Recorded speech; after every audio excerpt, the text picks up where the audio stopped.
नमस्ते। आप लोगों का दोबारा स्वागत है हमारी इस नए वीडियो में। लास्ट टाइम हमने क्लासेस के अंदर डिस्कस किया था डिफाइनिंग क्लास मेंबर फंक्शंस। हम मेंबर फंक्शंस को कैसे डिफाइन कर सकते हैं, तो हमने दो वेज डिस्कस किए, outside the class and inside the class. Outside the class में हमने एक प्रोग्राम में लिखा, जो आप यहाँ पे देख सकते हैं कि हमने 4 हमारे मेंबर फंक्शंस थे जो कि हमने डिक्लेयर करे थे एक क्लास के अंदर, और उनको हमने आउटसाइड द क्लास डिफाइन कर दिया यूजिंग देयर फुल नेम।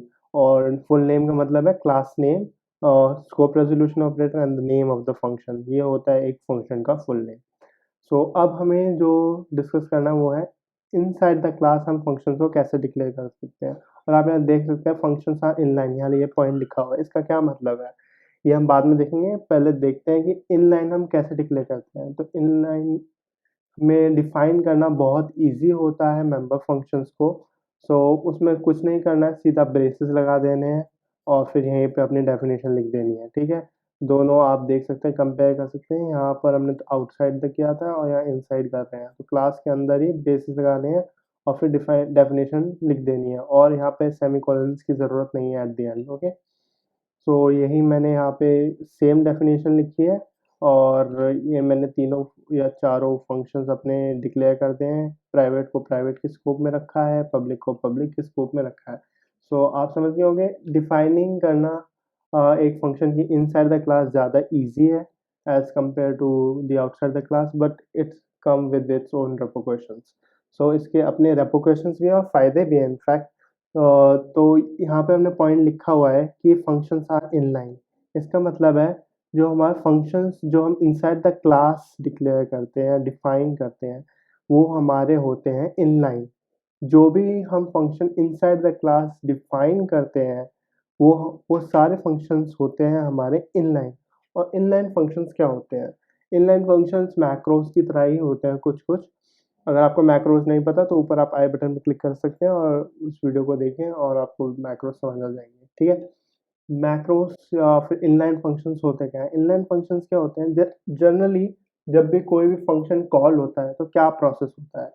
सबसे पहले क्या होता है, एक मेन के अंदर हम कॉल रखते हैं। ठीक है, कॉल करेंगे फंक्शन को। ठीक है, फंक्शन कॉल होगा। पहली बात, हर एक फंक्शन जो भी हम डिफाइन करते हैं, डिक्लेयर करते हैं एक प्रोग्राम में, उसकी एक अलग से मेमोरी स्पेस होती है जिसमें वो उसकी डेफिनेशन लिखी होती है। तो एज सुन एज जो हमारी कॉलिंग ऑफ फंक्शन है वो ट्रिगर होती है, हमारा जो कंपाइलर होता है वो सीधा जंप करता है उस लोकेशन पर जहाँ पर हमारा फंक्शंस एग्जिस्ट करता है, जहाँ पर उसकी डेफिनेशन लिखी हुई है। उसके बाद जो आर्ग्यूमेंट्स होते हैं वो कॉपी होकर उस लोकेशन पर जाते हैं। ठीक है, या उस लोकेशन पर कॉपी होते हैं।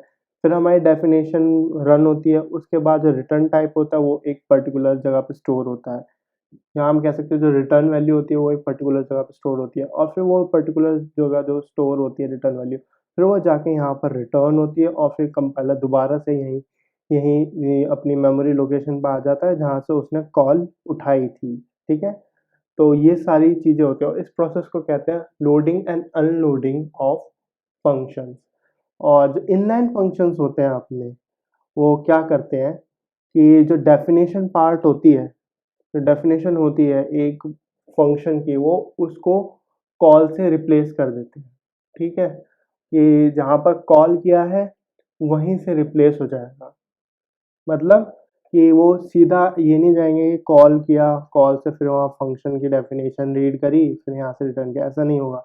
इंस्टेड ऑफ दैट जो भी डेफिनेशन होगी वो यहाँ से कॉपी हो जाएगी और जहाँ पर भी फंक्शन कॉल हुआ है वहाँ पेस्ट हो जाएगी।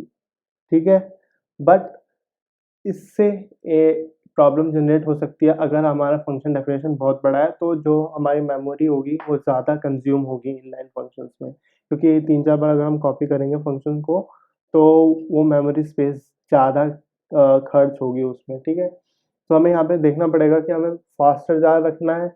अगर थोड़ी सी मेमोरी पे फास्टर हो रहा है प्रोग्राम तो हम रख सकते हैं, पर ज़्यादा मेमोरी पे फास्टर इतना नहीं हो रहा है तो it is no of no use. और इनलाइन फंक्शन के कुछ रूल हैं जो हमें मेंटेन करने पड़ते हैं, कि जो इनलाइन फंक्शन होता है वो रिकर्सिव नहीं होना चाहिए, उसमें लूप्स नहीं होने चाहिए, एंड उसमें गो टू स्टेटमेंट या फिर स्विच स्टेटमेंट नहीं होनी चाहिए। ठीक है, इनलाइन फंक्शंस के ये रूल हैं जो हमें ध्यान में रखना पड़ता है। अगर आपको इनलाइन फंक्शन के ऊपर एक सेपरेट वीडियो चाहिए कमेंट्स में लिख सकते हैं नीचे, और हम कोशिश करेंगे कि हम इनलाइन फंक्शन पे एक सेपरेट वीडियो बना दें और उसका लिंक हम इस पर डिस्क्रिप्शन में डाल देंगे फिर, ठीक है। सो ये था हमारा declaration of inside the classes. So अब आपसे मिलते हैं नेक्स्ट वीडियो में, तब तक के लिए टाटा बाय बाय।